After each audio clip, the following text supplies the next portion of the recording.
Welcome once again to the Sage. It's always a joy. It's always a joy to be here, to talk to you, and to know you're with us on this journey.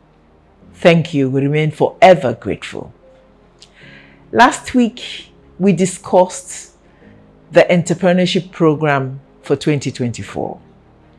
You shared our joy as we described what will happen this 2024, the fact that we have new fellows, the fact that we have serious challenges, but remain strong and determined and courageous, and believing that despite the challenges and the financial difficulties we have, that we will not stop. We will continue to do our bit to empower young people, to help them become successful business owners. It's been a dream that we have indeed plentiful results to show. By the time we complete this year's set, we can say with pride and sincerity that we have indeed trained, expanded, and established well over 100 businesses. That even to us is amazing. So thank you for being with us, and thank you for sharing our story from last week. This week, however, we turn to something more serious. We are in a country. We all live and operate in an environment, and therefore can never be dissociated from the realities of everyday living in this country. And so the Sage is going to look this week at perhaps one of the greatest challenges many of us ordinary citizens like myself are facing in this country. We are a hungry people. Many of us can no longer put food on our table. I'm not even sure the middle class exists anymore.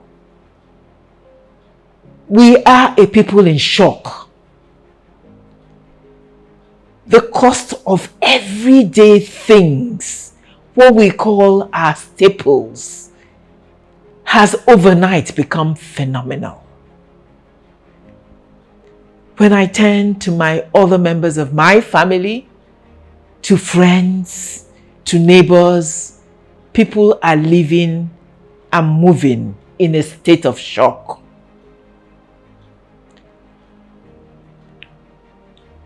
What is happening? What is this huge inflation? This time, I decided to do this market survey myself. We all shop, we all go to the market. So I am quoting what I have seen, what I buy. I am not talking about what somebody else said, or what the papers said, or what Google is telling me, or anything. I am talking about market prices that I, myself, as a Nigerian, is living with. And for me, and I'm sure for most of you, what are these prices we're talking about? It's unprecedented. And so I decided to do a comparative analysis of prices a year ago, June 2023, to June 2024, which is where we are at the moment. This is not hearsay. I went to the market so that I can come and stand here with confidence and quote the prices. There may be little variations here and there depending on which market you go to, but on the whole, these are the prices. Beans. One mudu of beans, as we call it, which in June 2023 was 900 naira, is today a whopping 3,000 naira per mudu. 1 mudu of rice, which in 2023, approximately 1,350 naira, is today 2,400 naira per mudu and rising. 1 small tuber of yam, which was roughly 1,000 naira for the small one, I'm not talking about the big ones, that same small one today is roughly 2,500 naira, and it is rising. A family-sized loaf of bread last year was roughly 700 naira. Today, it is 2,000 naira. 1 crate of eggs last year was about 1,800, 1,750. Today, the tiny sized crate of eggs are 4,000 naira a crate.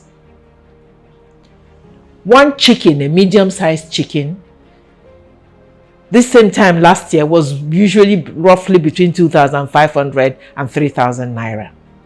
Today, that chicken, that same size chicken, is about 8,500 to 9,000 naira. 1 chicken. Last year, a kilo of beef was about 3,500 naira per kilo. Today, it is nothing less than 7,000 naira per kilo. 1 mudu of gari. Gari is the common man's lifeline. When things are very hard, you smoke it, as we say, you put it in water, you allow it to rise, you drink until you can make the next meal. Gari is no longer affordable. 1 mudu of gari last year was 600 naira approximately. Today, it is approximately 1,400 naira a mudu. A small basket of tomato last year was about 3,000 naira at this time. Today, it is between 14,000 and 15,000 naira for that same size basket. Onions last year were about 1,500 naira a basket. Today, it's 3,500 naira at the very least. In some places, it is more. Where are we going with this? Who on earth can afford these prices?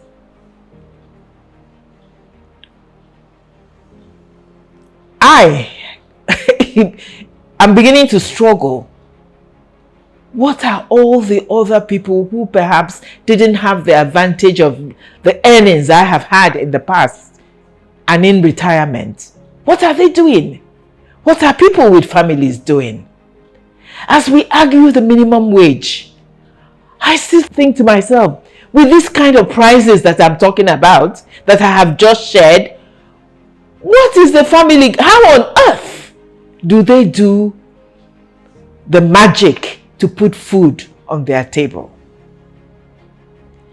The real answer lies in the fact that thousands and thousands of Nigerians can no longer afford to put food on the table. This, in my humble opinion, is a national emergency. I don't think I can, in my 7 decades in this earth, I have never seen it like this. Why? Oh, we can talk about it from expert knowledge. We can make all kinds of theories, and so on and so forth. But the bottom line is to understand that it is what is happening. People have been shocked into almost silence. They don't know what to do. The burden is so big, it's so huge. For many families, their children are not eating. Why are we where we are today? What is this?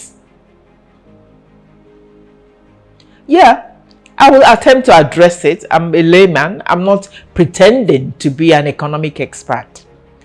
But there are many reasons that have contributed to our situation and continue to do so. One, of course, is the issue of our macroeconomic instability. Instability when it comes to managing the economies of this country. We all have witnessed the recent currency devaluation. Last year, quoting the food prices, our currency was, if I remember correctly, approximately $1 to 750 naira. Today, depending on whether you decide you're talking official rate or black market rate, we've hit $1 to 1,300 to 500 naira. A doubling, a 100% devaluation, if my statistics is right. And then the monetary policies our leadership, our government are putting in place are also contributing to this problem. The next thing are some government policies. This subsidy removal, the recent subsidy removal that happened last year, which resulted in high transportation costs, are also adding to the problem. For the farmers and the traders, the cost of transporting the food, their goods, is forever on the increase partly because of the subsidy removal. We have other factors like import restrictions, attempts in the past in controlling our agriculture by restricting certain imports. That has contributed to the food scarcity we're experiencing. But another huge and important factor is the issue of insecurity and conflict. We know this is a reality. We live daily with the effect of it. Whether it's Boko Haram insurgency or whether it's the issue of banditry, farmers can no longer go, many of them, to their farms to farm. They're disrupted. People are disrupted on their way to the market. People are being kidnapped. Fear of life and property. Farms are being destroyed. There's so many things that are happening. All of them significantly impacting our food availability. In addition to these are, of course, other obvious things like agricultural challenges that have existed for years and continue to exist. It is a fact that our productivity in terms of agriculture, in terms of our own food needs, is below what is needed. We are not producing enough for many reasons. The technology we use are still, too outdated.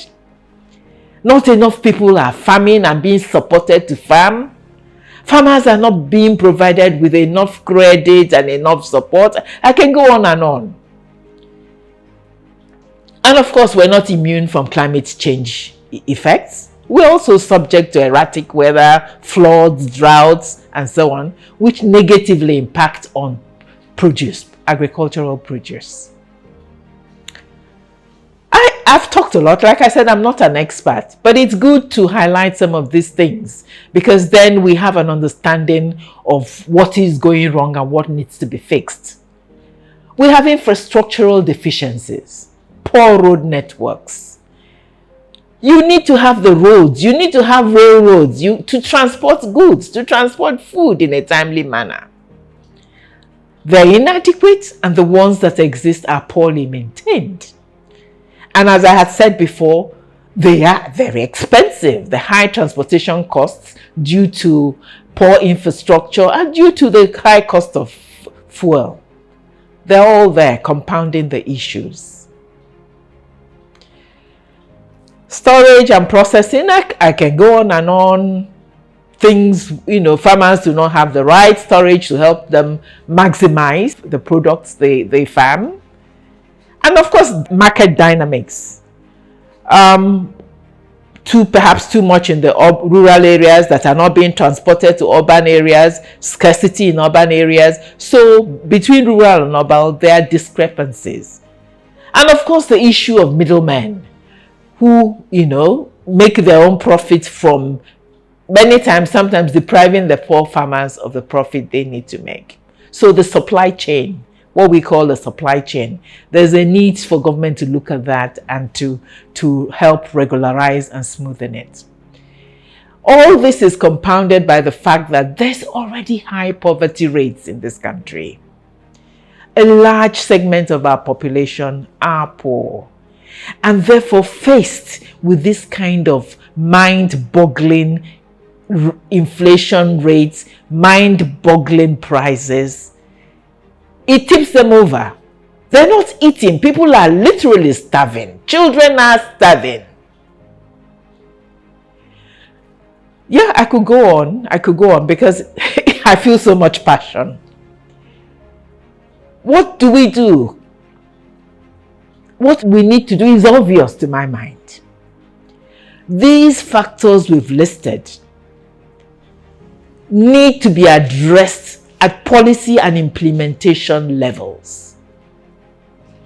Whether it's the transportation costs, whether it's the poor road networks, whether it's the agricultural technology that is required, all of them need policies by our leadership and our government to address. But urgent to my mind is the issue that while these wider areas need to be addressed urgently, that they take time for the results to emerge. In the immediate future, government and well-wishers need to put in place social safety nets for the many, many poor in our society. We must begin to think about ways to make palliatives, if I have to go back to COVID days and say palliatives, food available. There are families, thousands of them, who can no longer afford to put food on the table. To me, this is a national emergency.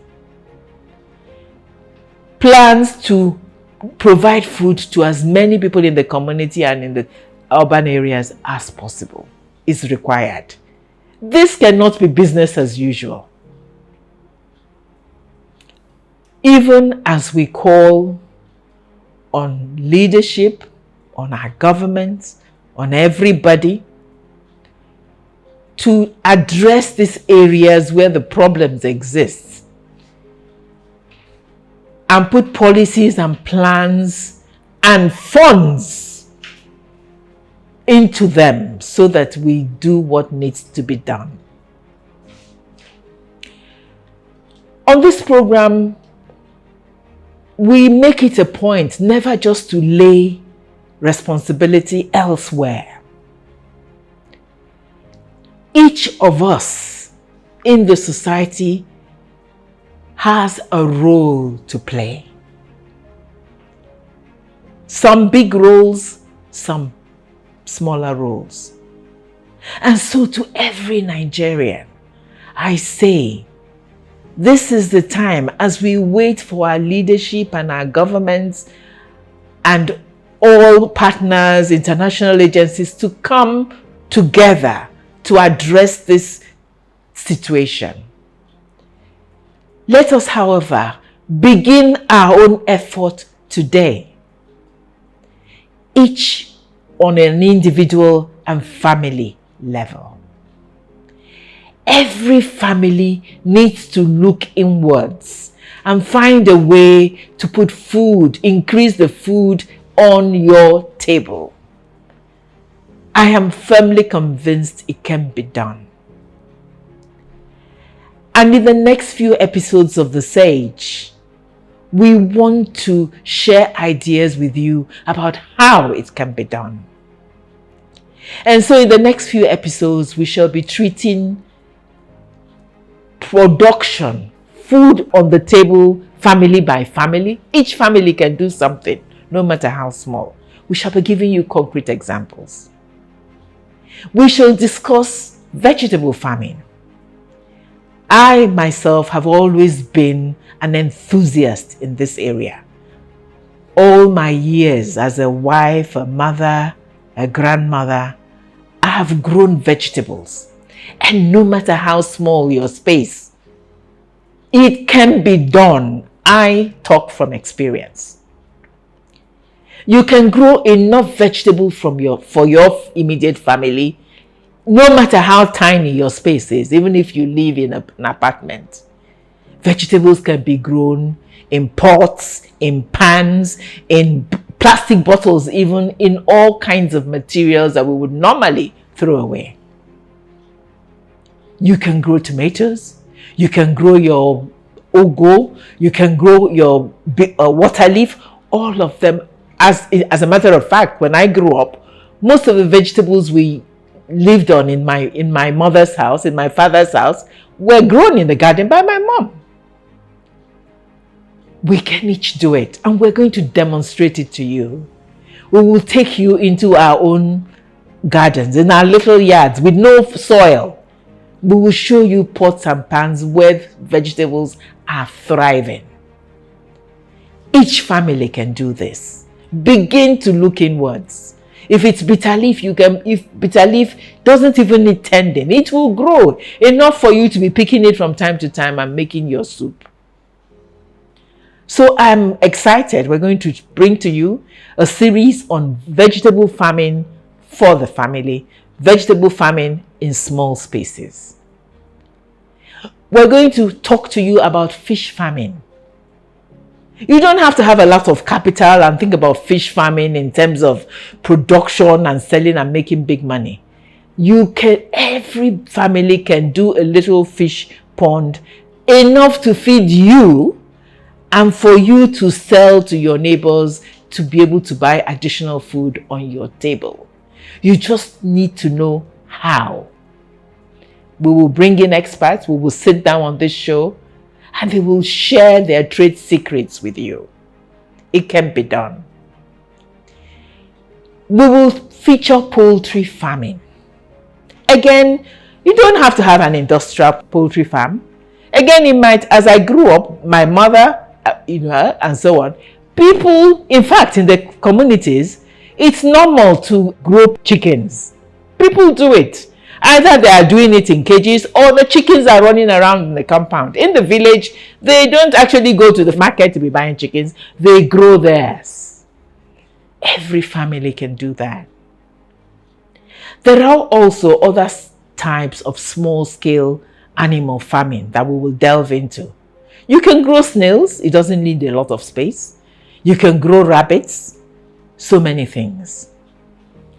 And so as we continue to call on our government to do the right thing, as we continue to call on all stakeholders to come join us, to come help solve the food emergency that we have at this point in time in our history, we say to every family,